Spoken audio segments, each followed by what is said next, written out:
Exercice 4, livret mathématique du lycée au CPGE scientifique, proposé par les lycées Louis le Grand et Henri IV. Exercice 4 donc, la suite réelle Tn est définie par T0 égale à 1 et pour tout n appartenant à n, on a Tn plus 1 égale racine de Tn sur E. En appliquant l'exercice précédent à la suite Ln de Tn, exprimer Tn en fonction de n, étudier la convergence de Tn. C'est assez simple. Voyons voir ce dont il est question ici. Donc là, voilà ce qu'on avait retenu de l'exercice précédent. Si j'ai une suite un plus 1 qui vérifie la relation de récurrence AUN plus B, si c'est une suite arithmético-géométrique pour ceux qui savent, avec A différent de 1, pour pas que ça soit une suite arithmétique, alors UN est égal à cela, avec L est égal à B sur 1 moins A. On nous dit d'appliquer l'exercice à notre suite Ln de Tn, donc on va noter UN égale Ln de Tn, écrivons-le. Donc soit N appartenant, donc ça on a compris, on peut le mettre à la marge, tout ce qui est en rouge on l'a compris, on le laisse tout petit ici, sur le côté, si je reviens dessus, je ferai mention. Donc soit N un naturel. On a UN est égal à Ln de Tn. Donc, pour tout n appartenant à n, UN plus 1 est égal à Ln de Tn plus 1.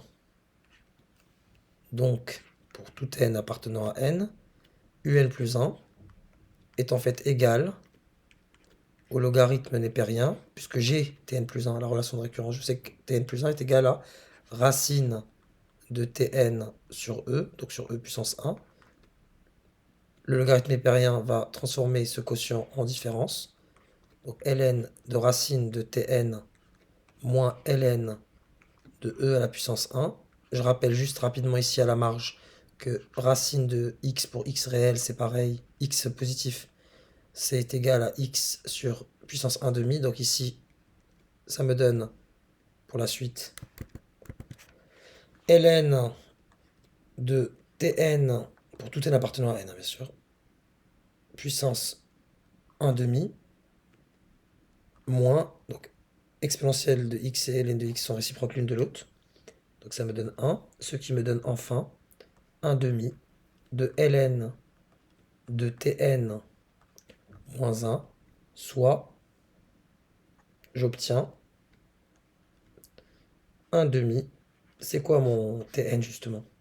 Ln de Tn, c'est simplement UN. Donc bilan des courses, si je puis me permettre, on a quoi? On a notre suite UN, elle est bien de la forme, c'est bien une suite arithmético-géométrique avec quoi? A, c'est 1 demi, et B, c'est moins 1. Donc là, on va appliquer ce qui est en rouge, on va l'agrandir et on va l'appliquer à notre suite. Et on va en déduire la convergence. On sait que T0 vaut 1, cela étant. Donc là, on reprend uniquement ce qui m'intéresse, c'est-à-dire cette partie-là.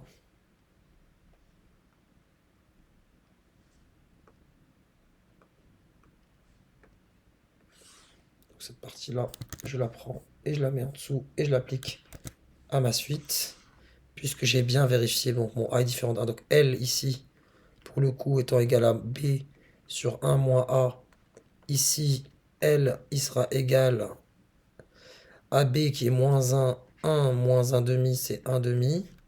Autrement dit, je trouve mon L est égal à moins 2.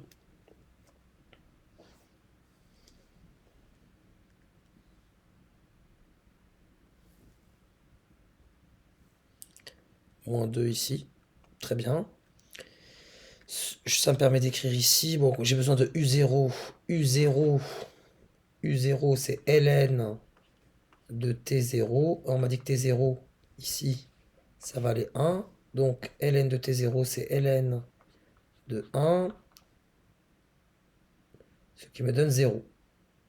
Très bien. Donc, U0 vaut 0. Très bien.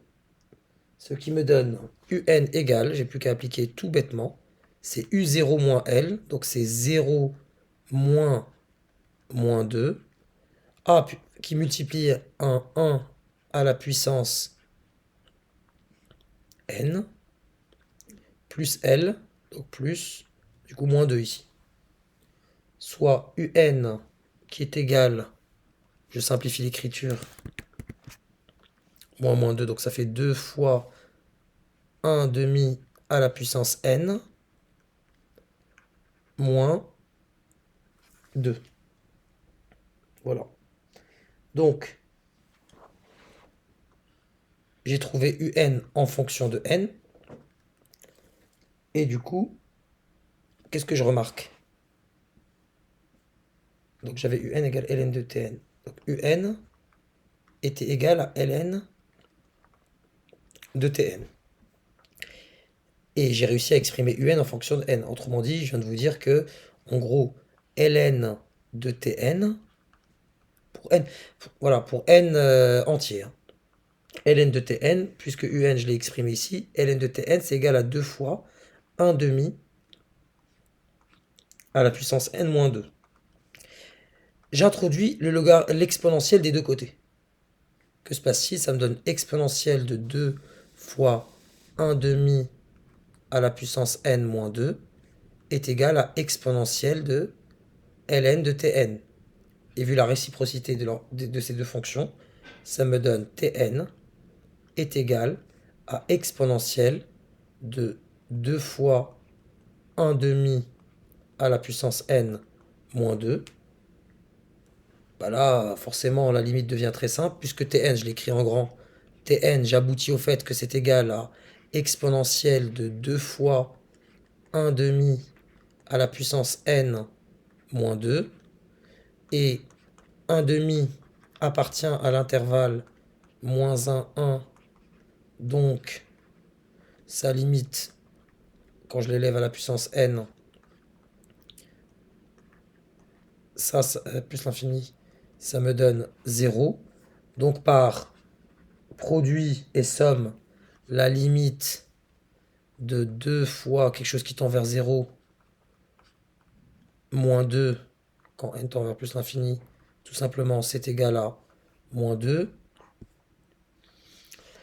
Et on sait que la limite, puisqu'elle est continue en moins 2, d'exponentielle de grand X, quand x tend vers moins 2, bah, ça vaut exponentielle de moins 2. Et naturellement, la limite du coup de Tn par composition, ça fait exponentielle de moins 2 quand n tend vers plus l'infini. Et voilà la limite de ma suite Tn. C'est un classique, aussi paradoxalement que cela puisse paraître, ça serait un exercice qui serait simple pour des gens qui font maths complémentaires et qui sont à l'aise avec les suites. Parce que ça leur parle, les suites arithmético-géométriques. Voilà. À partir du moment que nos conditions étaient vérifiées, on avait une suite UN qui vérifiait sa formule de récurrence vérifiée AUN plus B avec A différent de 1. Et là, on pouvait exprimer UN en fonction de n, et en exprimant UN en fonction de n, j'obtiens du coup l'expression de ln de Tn en fonction de n, et pour me débarrasser du logarithme héperdien, j'introduis la fonction exponentielle, et cela vient conclure l'exercice, avec des calculs de limite assez élémentaires.